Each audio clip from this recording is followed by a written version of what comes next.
of the things I love about this country is the regionality that comes into every part of what we call Japanese cuisine. You can go on a ferry across a channel or from one prefecture to another, and it's completely different.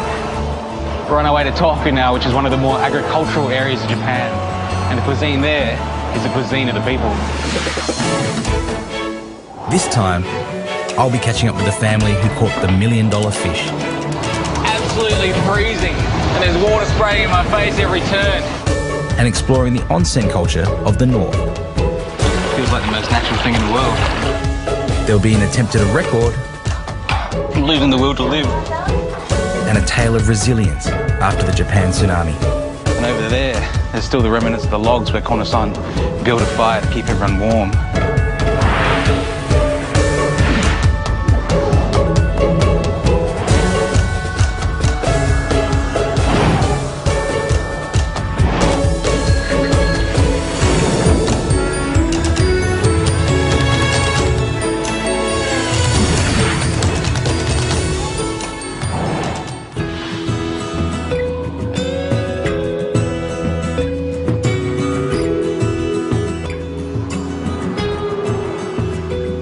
People of the Tohoku region are known as friendly, down-to-earth country folk.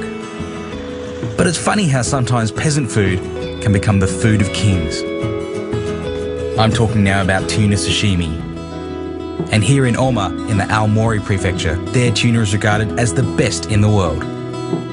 So taking into account the quality and strict quotas, tuna here can fetch astronomical prices. The first fish of this year's season went for $1.5 million at auction. And they didn't pocket the lot, but it was a life changer for the family who caught it. まあ最初はもう全く信じられなかったっていう、嘘じゃないかっていうのが。Kaoru Takeuchi and his son Daisuke are regarded as fishing legends. They're so famous they've opened a sashimi restaurant so tourists can meet them and try their Oma tuna. And as more and more come, Mrs. Takeuchi has learned to apply her home cooking skills to a bigger crowd. Of course, in Japan, tuna is not just tuna. We've got different cuts of tuna here, all from the same animal.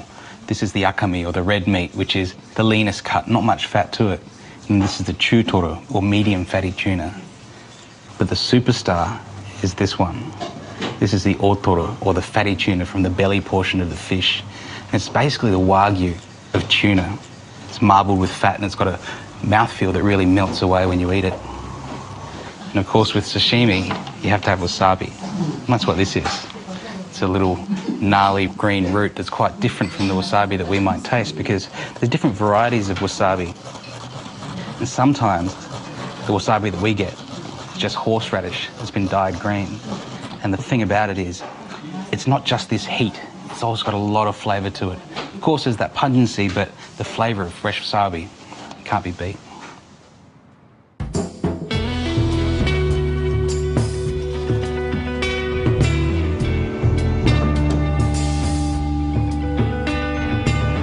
On the boat, they caught the most expensive fish in the history of the world. It's absolutely freezing, and there's water spraying in my face every turn. どうやっていい漁師になりますか？いい漁師になるにはもう集中力が一番です。魚をマグロを取るっていう気持ちがマグロに伝われば取れます。We're not after tuna today. This is flounder season, but there's a problem. We're in a bit of a holding pattern at the moment. The current's flying along and there's really, really bad winds coming in. So we're waiting to see whether or not we can pull in these nets. なんで一人で2人で引っ張るのだ。3人のチームの2人で引っ張ったらいい。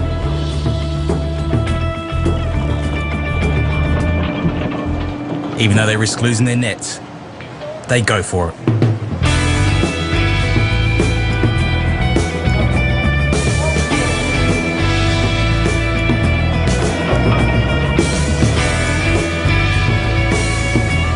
It's not a disaster and there are a decent number of flounder, but only enough to cover costs. Watching these guys work, they're working so hard every day. It's not all about throwing a line out and pulling in $1 million fish. They're there on their hands and knees, rafting through all of these fish and putting them into baskets. It's a tough job.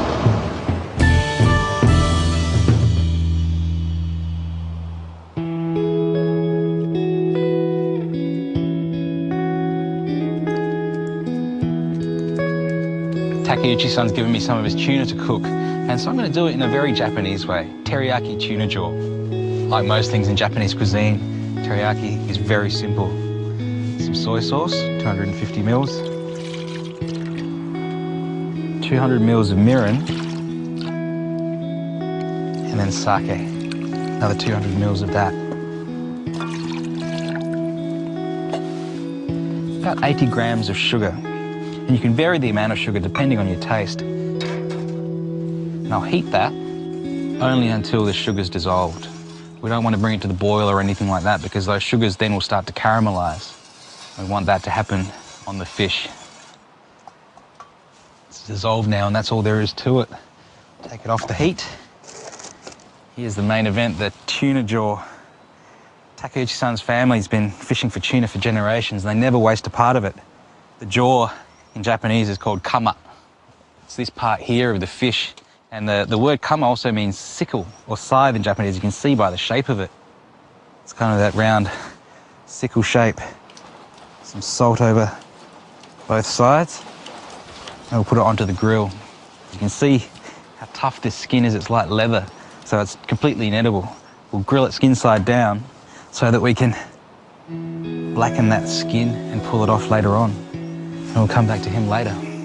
While that's all going there, I'll get started on some of our other accompaniments. This is a negi, Japanese bunching onion, sometimes called a Welsh onion, similar to our leeks. I'm going to cut these into what's called shiraga negi, or white hair onion. I'm going to leave that for about 10 or 15 minutes and it'll start to curl up on itself, give us a really nice garnish. Really nice. Here's a tip for you. When you're peeling ginger, get around all of those shapes and into the nooks and crannies. Don't use a peeler or a knife. A teaspoon works just as well, especially when it's young. Now for some grated ginger. Another fantastic accompaniment for teriyaki. I think we're about ready to start turning our tuna jaw now. We'll flip it a few times while it is cooking to make sure our glaze gets all over it. You can see how blackened that skin's getting. We're getting close to having our jaw cooked, so we can start to brush it with our teriyaki glaze. Using this binchotan is wonderful because it burns very hot and very clean.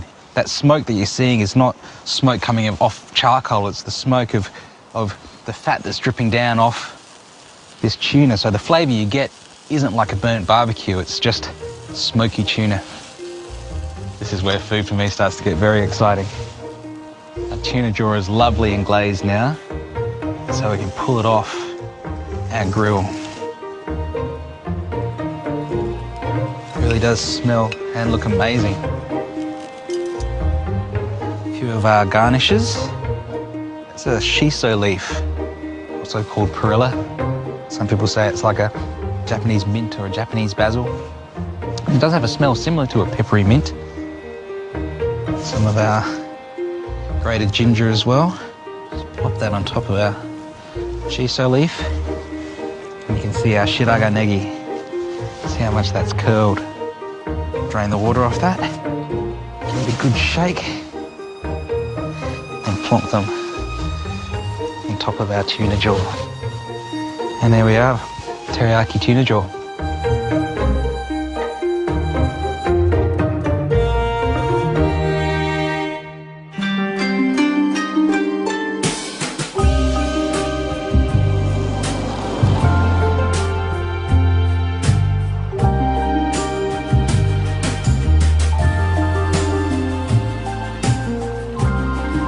Onsens, or hot springs in Japan, are just about a national obsession. Where we might get away to a winery or something like that for a weekend, the Japanese will travel to every part of this country for the best mineral waters. This is Nyuto Onsen. The white water is caused by minerals, and this pool operates at certain times of the day as a mixed onsen for men and women. There's a lot of emphasis on onsen etiquette in Japan, but there's really only 3 things you need to remember. The bath's for soaking, not washing, so wash yourself before you get in. 2, always bring your towel. And 3, leave your bathing suit at home.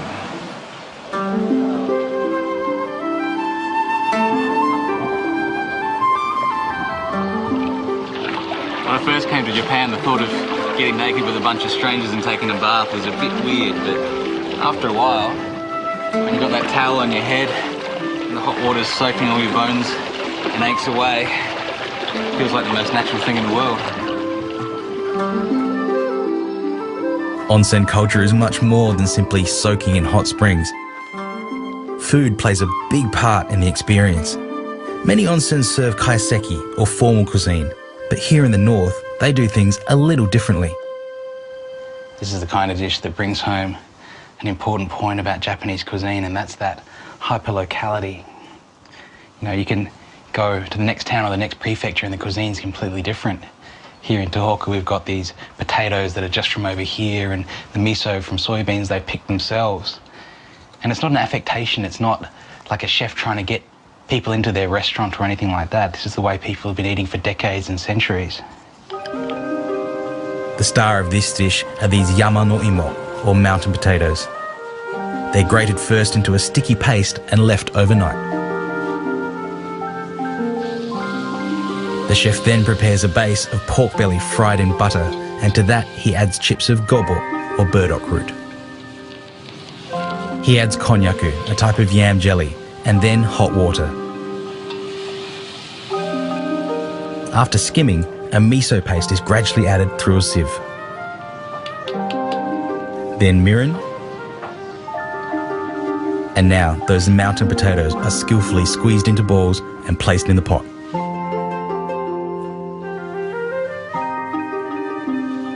Finally, shimeji mushrooms and Japanese leeks are added and allowed to simmer for 5 minutes. The nabe is garnished with Japanese parsley and served piping hot.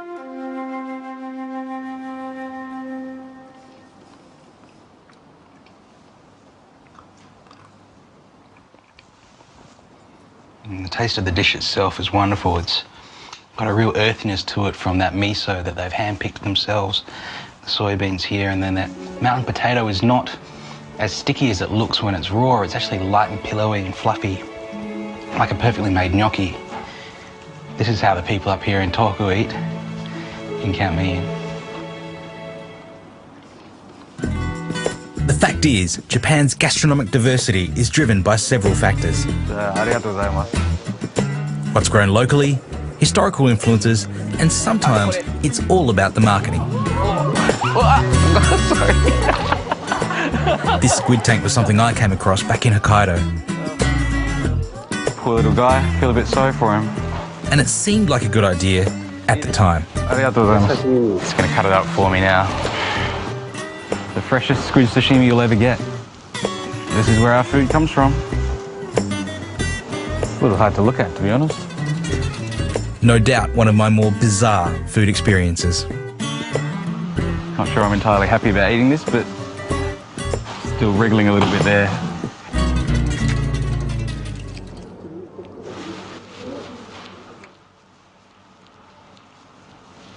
It's fresh, it's pretty good. But this next one is for the more competitive among us.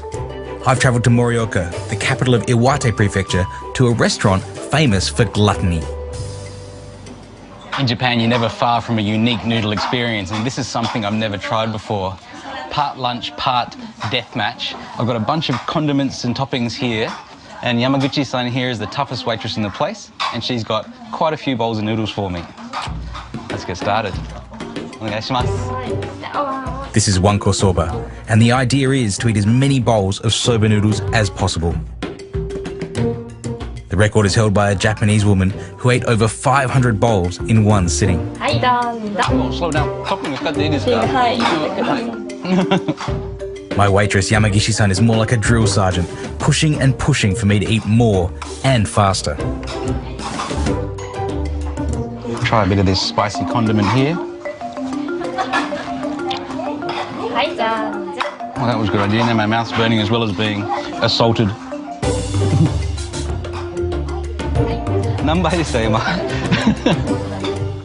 Something tells me that Yamagishi-san is in equal parts encouraging me and mocking me at this point. Soba noodles are eaten all over Japan. But this style of wanko, or little bowl soba, is unique to Morioka. And I'm not really sure how serving mouthfuls of noodles with condiments turned into a grueling competition, but let me tell you that once you start and your waitress is egging you on, it's impossible to stop until you absolutely have to. I'm starting to really not like Yamagishi-san very much. I'm losing the will to live. I'm up to 60 already.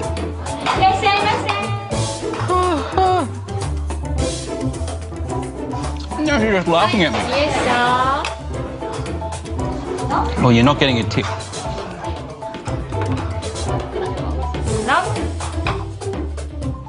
Nowadays, wanko soba is a Morioka institution, and it's evolved into an international sport.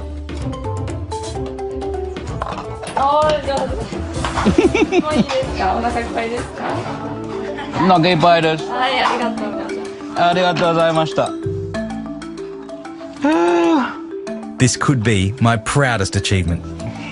Well, that was delicious. I am now officially Australian champion of wanko soba. My plaque, my accomplishment of 112 bowls. I'll hang this from something with pride. Certificate of what I've achieved as well. But of course, the real proof is right here.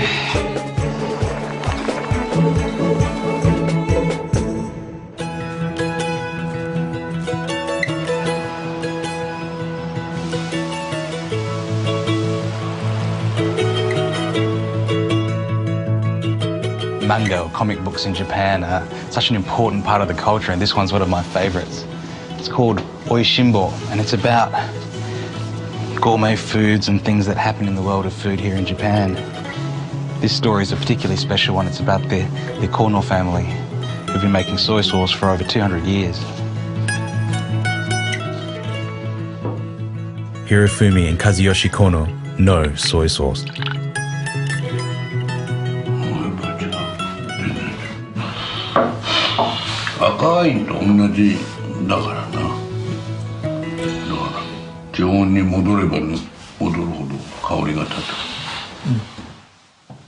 In fact, their sauce was judged Japan's best in 2010.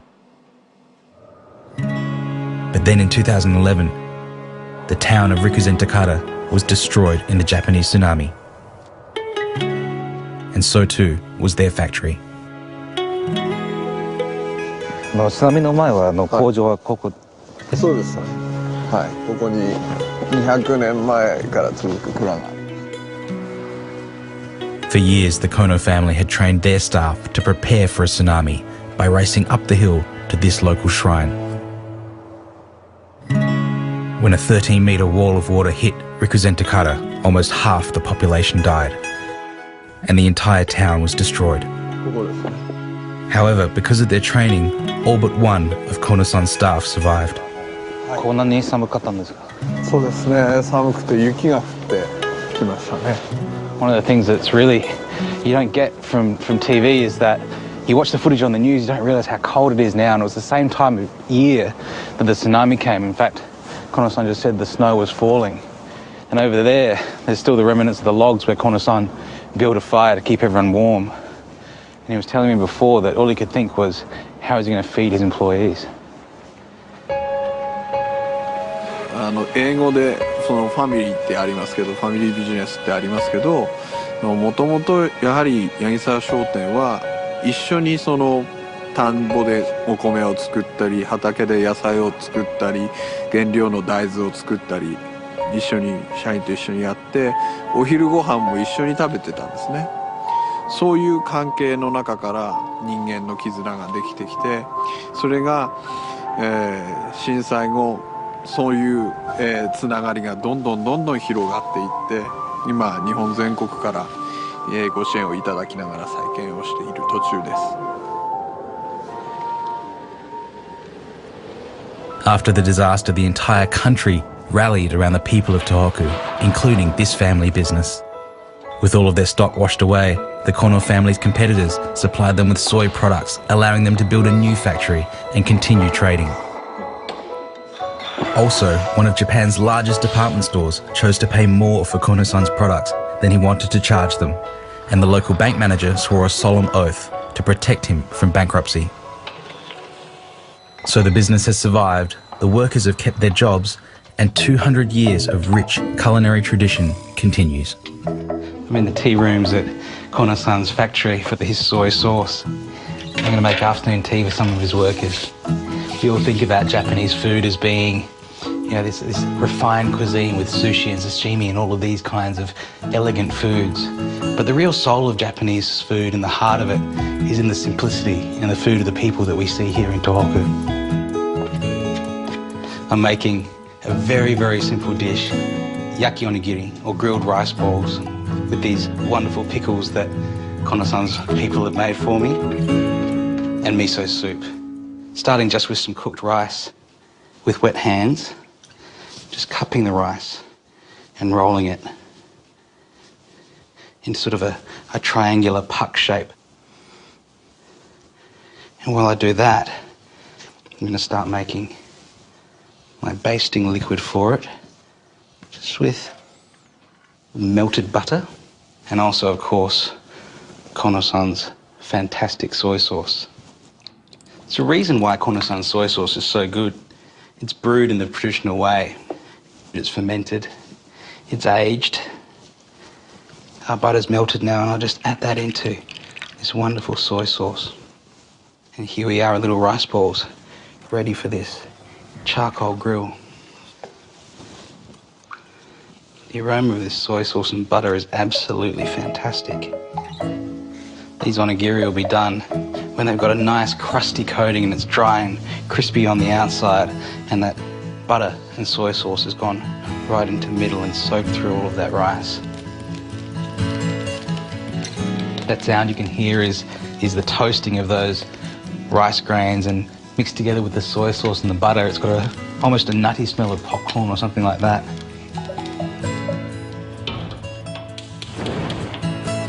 Miso soup is also a part of today's lunch. And to make a good miso soup, you must start with hot dashi stock.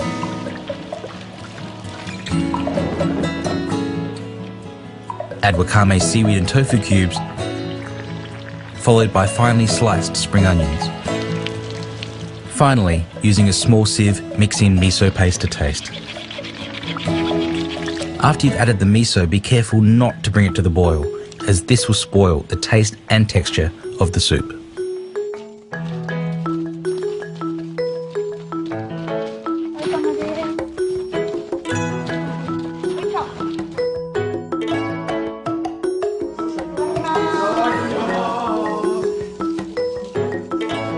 You really can't get anything more authentically Japanese than this meal. It's simple and it's pure, and it's what Japanese workers have been eating for hundreds of years.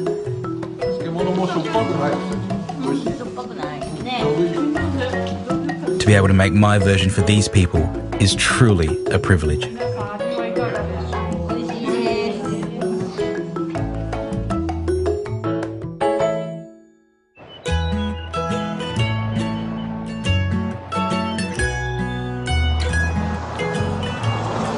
I'm heading back up into the hills to show you a rice dish unique to Akita Prefecture. Kiritampo. Boiled rice is moistened with salt water and pounded into a rough paste. It's then moulded onto sticks. It's as simple as food gets, and was originally a way of preserving rice for the men when they went off to work or to hunt in the forest. Kiritampo is eaten in mainly one of two ways, either in a nabe, in a hot pot like this cooked over the fire, or just like they are, spread with a little bit of miso And this is miso mixed with some soy sauce, some honey, and sugar. And it gives it a wonderful, sweet and slightly salty umami flavour. I always remember the first time I had kiritampo. I just moved to Tokyo, and a friend of mine who was from the Akita region, I was helping her move house. I remember we'd been moving all day and it was hot and we were exhausted, and then all of a sudden at 5 o'clock on the dot to the new house turned up some kiritampo and a slab of cold beer. I remember thinking, what a country. Next time, I travel to my wife's hometown, Kanazawa. It's in a region famous for great rice, seafood and sake. As it ages, it'll become rounder and brighter and softer. I visit my favourite sushi master. It's just delicious. And venture into my mother-in-law's kitchen. Ooh.